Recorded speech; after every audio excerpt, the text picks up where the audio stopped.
Bien, ahí está grabando. Bueno, como ya saben, hoy estamos acá primero gracias por participar, estamos acá en la charla que tiene que ver con la menopausia y el por qué la menopausia no es la culpable de todo, por más que a veces se piensa que sí. Pero bueno, quien va a profundizar hoy en estos temas, que son varios y son muy interesantes, es Georgie. Georgie es médica funcional y ginecóloga especialista en las etapas de perimenopausia y menopausia. Y bueno, va a ser quien va a dar mucho mejor que yo los detalles sobre esta transición y esta etapa bueno, nos toca vivir a todas las mujeres y es una de las más importantes. Así que, Georgie, todo tuyo.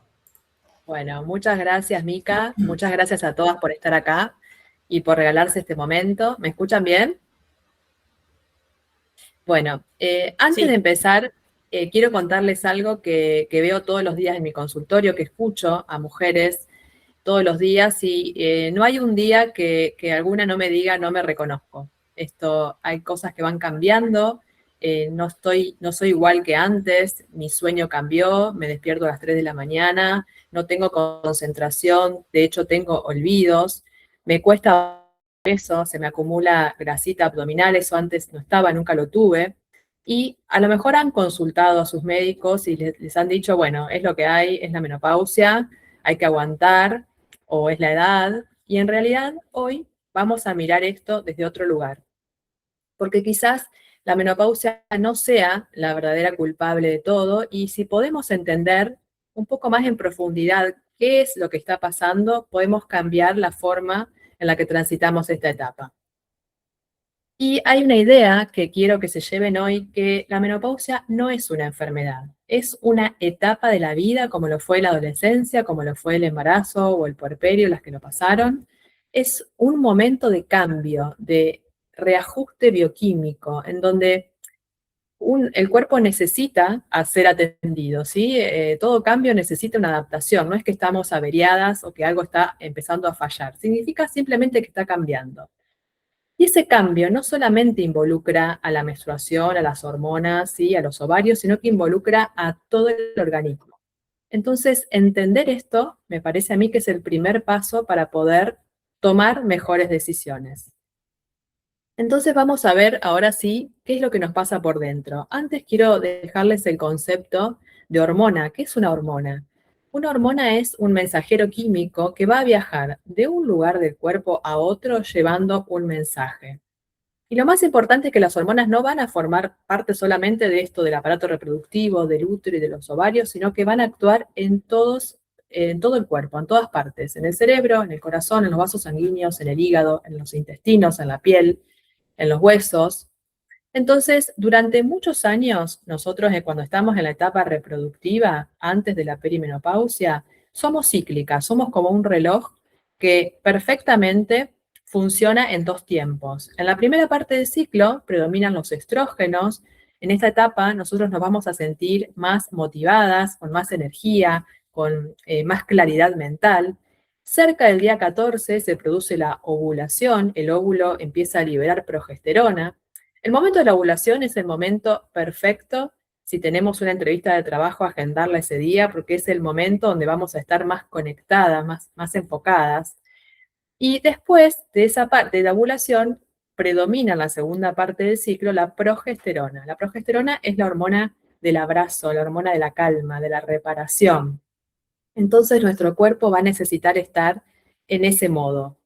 Y así funciona este reloj perfecto durante décadas, hasta que alrededor de los 35, 38, 40 años, esto empieza a fluctuar y ese reloj que era perfecto se transforma en un sismógrafo, en un terremoto, como muestra la figura. Esto se llama perimenopausia. ¿Qué es lo que pasa acá? La progesterona es la primera que empieza a despedirse de nuestro cuerpo y empieza a descender. La hormona de la calma, dijimos la hormona del abrazo. Y por otro lado, los estrógenos empiezan a fluctuar, suben, bajan, no tienen patrón estable, ¿sí? No tienen aviso, no dan aviso en el día, en la semana.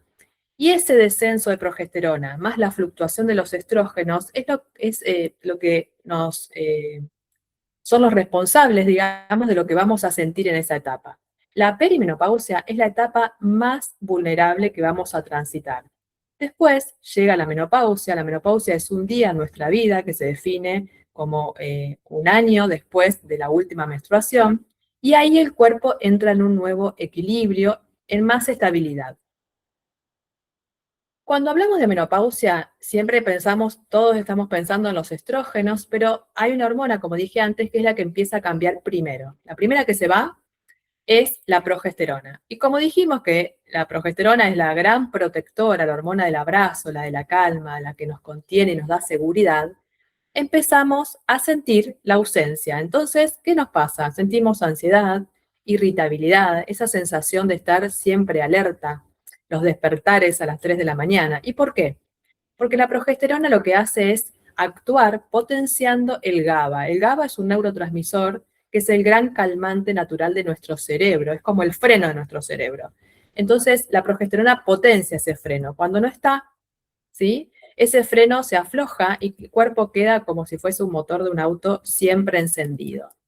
Y acá viene algo importante que muchas veces cuando empezamos a tener insomnio, recibimos un ansiolítico como solución, como respuesta, pero el ansiolítico, claro, nos va a hacer dormir, seguro, pero no va a solucionar el problema de raíz, ¿sí? Porque la causa no es la falta de una pastilla, sino que es el descenso de la progesterona. Entonces, mientras esto siga pasando, digamos, no vamos a poder dormir, lo que va a hacer el ansiolítico es taparlo. Y con el tiempo el cuerpo se acostumbra y empieza a depender de un ansiolítico para algo que en realidad era hormonal, ¿sí? Por eso entender nuestra biología, lo que nos pasa, nos permite elegir mejor cómo vamos a cuidarnos. Pero además, bueno, pasa otra cosa con este desbalance entre estrógenos y progesterona. Como la progesterona baja mucho más que los estrógenos o mucho antes que los estrógenos, este equilibrio se rompe y los estrógenos, que también van a empezar a cambiar, van a quedar como relativamente más altos que la progesterona, ¿sí? Entonces, ¿qué pasa cuando esta balanza se rompe? Aparece lo que llamamos dominancia estrogénica. ¿Y cómo se manifiesta esta supuesta dominancia de estrógenos por falta de progesterona? Se manifiesta por ciclos irregulares, o sea, menstruaciones más frecuentes, menstruaciones más abundantes, con dolores, con coágulos, con tensión en las mamas, hinchazón. Y muchas mujeres en esta etapa se preocupan, ¿sí? Porque dicen, bueno, tengo algo. Y en realidad es entender y ponerle nombre a este desbalance para que podamos actuar bien con herramientas específicas.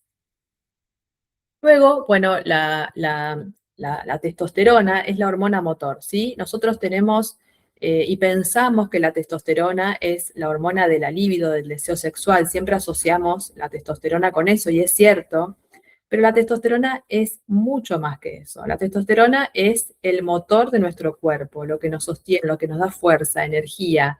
Entonces, cuando nos falta, y cuando empieza a disminuir en esta etapa, no vamos a tener energía directamente, ¿sí? Esto no solamente nos va a apagar el deseo sexual, sino que el impulso y la energía y la motivación para arrancar el día.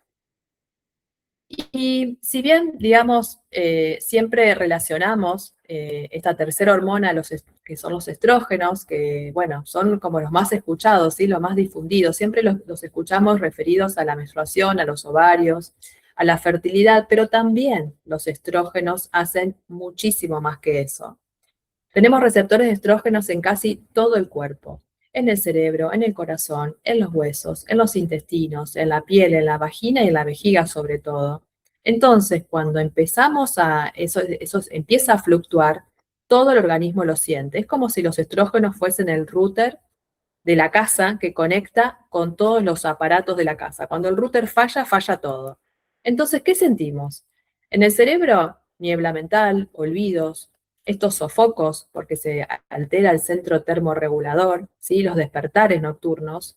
En el metabolismo cambia la forma en que el cuerpo maneja la glucosa y la insulina, por eso cambia la forma en que se acumula grasa. En lugar de estar en las caderas, pasa a estar en el abdomen.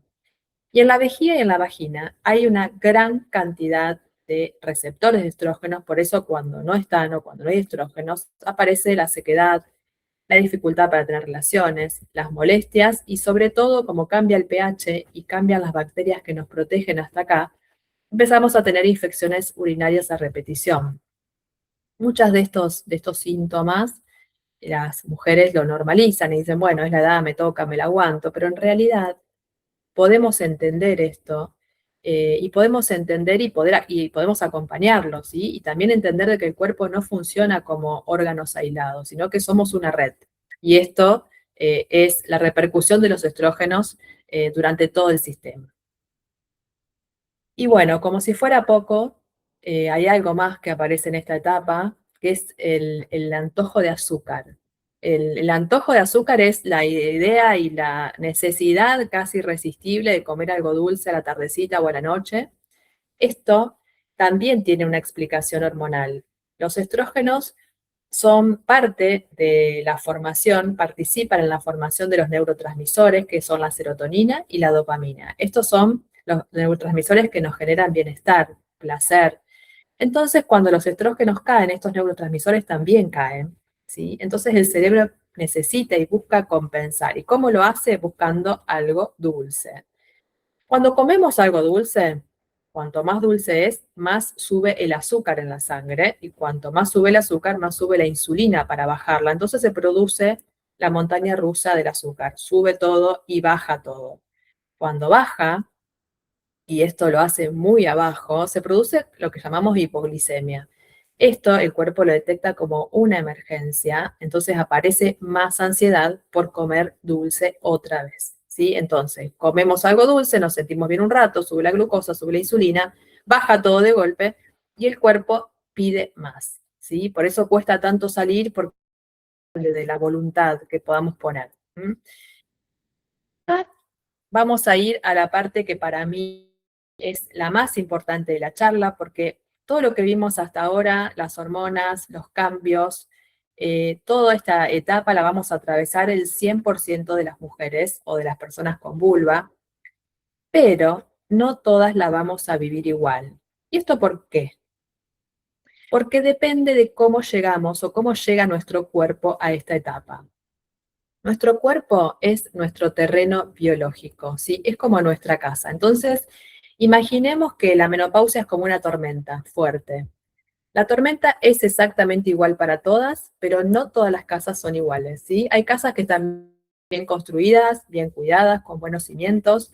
Entonces, esas casas resisten a la tormenta. En cambio, las casas que tienen grietas debilitadas, que están descuidadas, cualquier vientito les vuela el techo, ¿sí? Entonces, la tormenta es la misma, lo que cambia es la casa. Y eso para mí es una buena noticia, porque esos cimientos de esa casa, nuestro terreno biológico, nosotros sí podemos trabajar ahí, ¿sí? ¿Cuáles serían estos cimientos? Bueno, tenemos muchos, mucho por trabajar, por suerte, mucho por hacer, pero hay tres factores principales. El primero es el estrés crónico. O sea, muchas mujeres llegamos o llegan a esta etapa después de años de cuidar a otros, de llevar una casa adelante, de un trabajo, una profesión.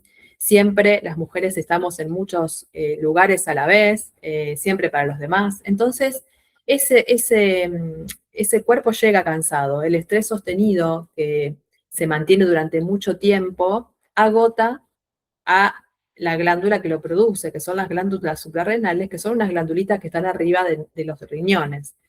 Estas glándulas, cuando los ovarios dejan de funcionar, lo que hacen es ayudar produciendo cierta cantidad de hormonas en la menopausia. El tema es que si llegamos con años de sobreexigencia, esas glándulas están agotadas, ¿sí? Entonces, esta transición se hace mucho más difícil porque la glándula tiene que ocuparse de seguir produciendo cortisol y no puede ocuparse de la formación hormonal. El segundo cimiento de la casa es la inflamación. Cuando hablo de inflamación silenciosa de bajo grado, que es la inflamación de todas nuestras células. Entonces, el estrógeno se comporta como un antiinflamatorio natural y durante años puede estar tapando esa inflamación celular. Cuando el estrógeno se va, esa inflamación que ya teníamos probablemente queda al descubierto. Entonces empezamos a sentir cosas que antes no sentíamos, por ejemplo, el cansancio, ¿sí? Y todas las molestias nuevas que fuimos viendo. Y el tercer pilar fundamental es el músculo. A partir de los 40 años, alrededor de los 40 años, empezamos a perder masa muscular. Eso se llama sarcopenia. Y la verdad es que el desarrollo muscular es la mejor inversión para la jubilación. El músculo, cada vez que se contrae, produce unas sustancias que se llaman mioquinas que van a ir a beneficiar al cerebro, al hueso, al hígado y hasta al sistema inmunológico. Por lo tanto, el ejercicio en esta etapa no es opcional, ¿sí? Es parte del acompañamiento, del tratamiento. Es como tener una farmacia en nuestro propio cuerpo. Entonces, en base a todo esto que vimos, nos hacemos esta pregunta, ¿qué podemos hacer? ¿Sí? Y la buena noticia es que podemos hacer mucho más de lo que creemos, ¿sí? Podemos cuidar ese terreno biológico, podemos cuidar a nuestra casa para que se fortalezca y no nos lleve puesta la tormenta de la menopausia. Podemos cuidar el intestino con una alimentación de comida real, digamos que sea comida real. Podemos empezar a aprender a manejar el estrés. Podemos darle tiempo a manejar el cuerpo, a mover el cuerpo, al desarrollo muscular. También respetar el ritmo circadiano, que es sincronizar nuestra vida con la luz del sol. Y también hay, por suerte, tenemos más herramientas que son las vitaminas, los suplementos, digamos, que son las vitaminas, los minerales, pero estos siempre van a ser los suplementos y todo el apoyo va a ser eh, el equipo suplente, ¿no? Los titulares son todo lo que nosotros podamos hacer en el día a día, qué comer, cómo nos movemos, a qué hora dormimos, ¿sí? O sea que ningún frasco va a reemplazar a los hábitos. Y en algunas mujeres, diría que, bueno, casi la mayoría, también podemos acompañar con terapia hormonal, ¿sí? Una vez que empezamos a construir ese terreno, o sea que eso está encaminado, tenemos una herramienta de mucha ayuda que es la terapia hormonal. Tiene que ser, bueno, con una evaluación previa de la historia clínica, los antecedentes, las necesidades de cada persona, ver también que no tenga contraindicaciones. La terapia hormonal puede apoyar, acompañar y potenciar todo este proceso. Y lo más interesante es que no solo va a aliviar los síntomas de hoy, todo esto que estuvimos viendo, los despertares, la falta de concentración, los sofocos, sino que también van a impactar, el uso de la terapia hormonal hoy va a impactar en un beneficios a largo plazo, tanto en la salud ósea como en la salud cardiovascular y en la salud cerebral. Y por último, bueno, quiero dejar una reflexión. Hasta ahora estuvimos hablando de hormonas, de cambios, de menopausia. La palabra menopausia significa menstruación en pausa y siempre la tuvimos relacionadas a algo que hay que aguantar, a algo que hay que padecer, algo que es el final de algo. Y en realidad es una de las transiciones biológicas más profundas que vivimos las mujeres y es una transición que involucra a todo el cuerpo y a la mente. Entonces, cuando empezamos a entendernos y a ver que podemos trabajar, ¿sí? Para estar mejor, dejamos de padecerla. Entonces, cambiemos esta palabra por plenipausia y cambiemos el significado, cambiemos, eh, digamos, pensándola en que sea una etapa en la que podemos vivir con salud, con energía, con bienestar. Pensémosla como una etapa de oportunidad. Y bueno, por otro lado, este camino no hace falta que lo tengamos que recorrer solas, ¿sí? O sea, podemos estar acompañadas, eso tenemos que saberlo, no solamente por profesionales de la salud, sino también por otras mujeres que estén transitando exactamente lo mismo. Bueno, muchas gracias. Gracias, Georgie, por Bueno, la charla, por toda la información. Bueno, como bien dijo Georgie, del acompañamiento y que más allá de tener toda esta información, lo ideal siempre es estar acompañada de otras mujeres que están transitando la misma etapa y también de profesionales especialistas en el tema y en esta etapa. Entonces, si bien hoy vimos todo este mapa y hoy entendimos este mapa de las hormonas, de cómo actúan, cómo repercuten, cómo lo podemos mejorar, la idea, y las quiero invitar, es aprenderlo juntas y ponerlo en práctica y invitarlas al programa de menopausia que vamos a estar dando, vamos a arrancar en realidad el 15 de agosto y termina, si no digo mal, el sábado 5 de septiembre, donde además de Georgie va a haber otros profesionales, donde vamos a hablar de salud mental, de terapia hormonal, de suplementación, de alimentación, de actividad física, y es un programa grupal porque justamente es promover el compartir con otras mujeres esta transición, esta etapa, experiencias, dudas, consultas, así que nada, tiene cupos limitados, Yo después voy a estar enviándoles por privado lo que es la inscripción al programa y qué vamos a estar viendo, cuál va a ser, qué va a tener cada encuentro, ¿no? Del programa, que son 4 encuentros con distintos profesionales. Y nada, es invitarlas a eso, a que podamos poner en práctica todo lo que vimos hoy. Y gracias por estar y ahora sí abro el espacio a preguntas o a lo que quieran decir. Ahí la veo. Gracias, Caro.